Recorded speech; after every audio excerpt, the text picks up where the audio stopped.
নমস্কার, সবাই কেমন আছেন? আশা করছি সবাই অনেক বেশি ভালো আছেন। আমাদের পহেলা বৈশাখটা খুবই স্পেশাল। কেন স্পেশাল সেটা ভিডিও দেখলেই বুঝতে পারবেন। আর সারাদিনে কি কি আয়োজন ছিল সেসব নিয়ে আজকের ভিডিওটি থাকছে। সবাইকে নববর্ষের শুভেচ্ছা। এই যে আমরা এখন ইলিশ মাছ, আলু ভর্তা আর পান্তা ভাত খাবো। মধুর বাবা, নববর্ষের শুভেচ্ছা জানিয়ে দাও তো সবাইকে। শুভ নববর্ষ।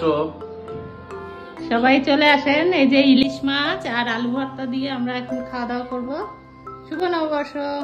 সকালের খাবার দাবার শেষ করে এখন চলে এসেছি দুপুরের রান্না বান্নার জন্য। কচুরলতি ছিল, সেগুলাই আর কি রান্না করে নিচ্ছি।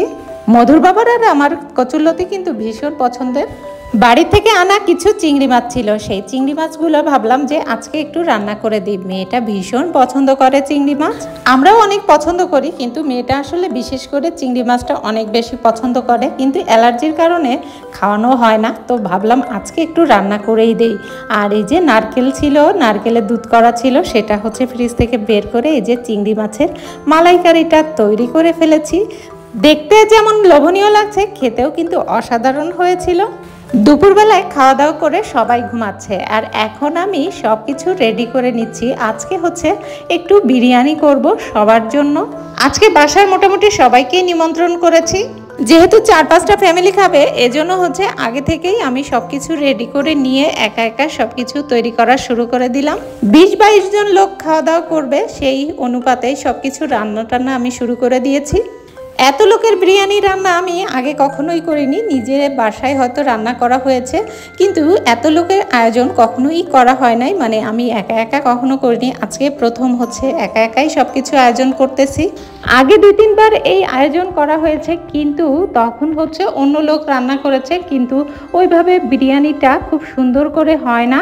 এজন্য চিন্তা করেছি আমি যেহেতু বাসায় রান্নাই করি, তাহলে আমি কেন রান্না করতে পারবো না, তাহলে আমি একটু চেষ্টাই করে দেখি। তো সেই অনুপাতেই চেষ্টা করা।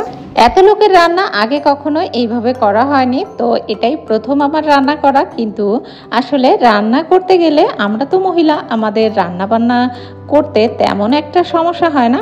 প্রথমে একটু পরিমাণটা বুঝে নিলে আর কোনো সমস্যাই থাকে না। 4-5টা ফ্যামিলি থাকছে, সাথে তাদের বাচ্চারাও থাকছে। আর বিশেষ করে বাচ্চাদের জন্য যেহেতু আয়োজন, আমার মেয়েটা ভীষণ বিরিয়ানি পছন্দ করে, এজন্যই তার জন্যই হচ্ছে স্পেশালভাবেই আমি একটু বিরিয়ানিটা রান্না করে নিলাম। এখন একটা খুবই সুবিধা হয়েছে, সবার জন্য কিন্তু প্যাকেট করা যায়। অন টাইম যে প্যাকেটগুলো আছে, এগুলাই আর কি প্যাকেট করে সবাইকে দিয়ে দেওয়া যায়, অন্য কোনো ঝামেলাই থাকে না। বিরিয়ানিতে ব্রেস্তা দিয়ে এখন কিন্তু একটু দমে রেখে দিব, তাহলে কিন্তু ফ্লেভারটা আরো সুন্দর হয়। কার বাবা? তুমি?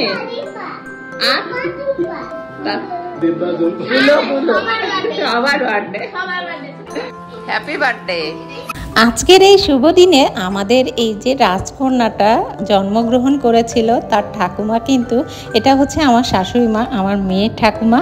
তো উনি হচ্ছে আশীর্বাদ করতেছেন। সবার আগে ওনাকেই দিয়েছি, কারণ আমরা যেহেতু এখানে মাই প্রথম, আমাদের বড় বয়োজ্যেষ্ঠ, এই জন্যই মাকেই আগে দিয়েছি।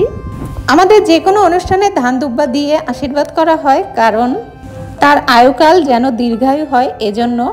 মা কিন্তু একে একে সবাইকে আশীর্বাদ করলো, এবার আমরা আশীর্বাদ করব।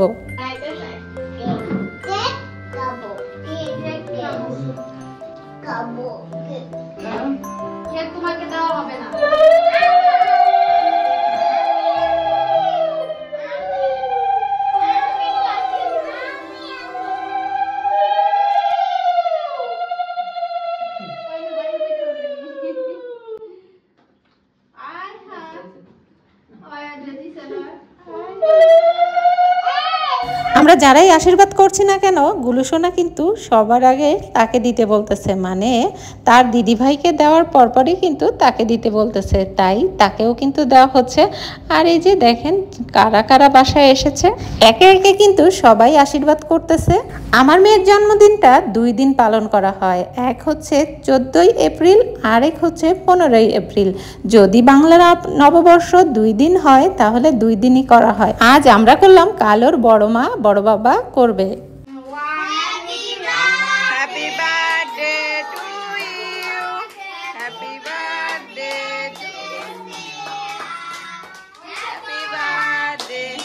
আমার মেয়ের জন্য ছেলের জন্য সবাই আশীর্বাদ করবেন আর ভিডিওটি ভালো লাগলে লাইক কমেন্ট শেয়ার দিয়ে পাশে থাকবেন। চ্যানেলটি সাবস্ক্রাইব করে বেল আইকনটি ক্লিক করে রাখবেন। ফেসবুক পেজটি ফলো দিয়ে রাখবেন। ধন্যবাদ।